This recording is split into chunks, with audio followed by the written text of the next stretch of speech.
Hello, Chingus and Faith! Sa mga nag-take dyan ng bar or board exam, anong novena yung dinasal ninyo or kaninong saint kayo lumapit? Or sinong saint or anong prayer ba yung dinarasal nyo sa mga oras ng kagipitan, yung mga urgent cases ba kung saan hindi na siya pwedeng ipagpabukas, kumbaga.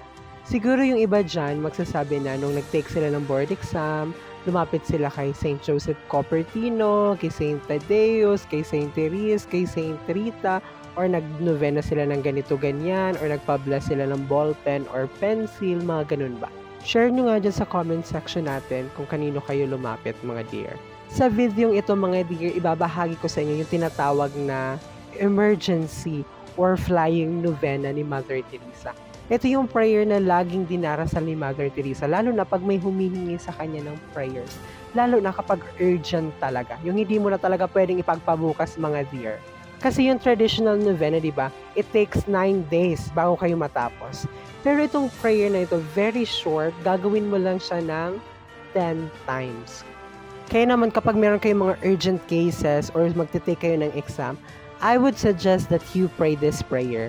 Ito yung Memorare prayer to the Blessed Virgin Mary. 10 times nyo siya darasalin. Kasi in the case of Mother Teresa, instead of 9, dinagdagan niya po ng isa. Kasi yung pang-10, siya na yung parang pang-thanksgiving mo doon sa blessing na natanggap mo. This prayer is very effective talaga, mga dear. So at the end of this video, let's pray that prayer. Let us pray. In the name of the Father, and of the Son, and of the Holy Spirit. Amen.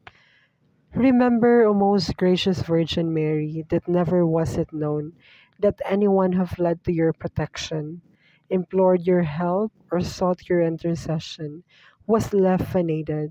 Inspired by this confidence, I fly unto you, Virgin of Virgins, my Mother. To you I come, before you I stand, sinful and sorrowful. O Mother of the Word incarnate, despise not my petitions, but in your mercy, hear and answer me. Amen. In the name of the Father, and of the Son, and of the Holy Spirit. Amen.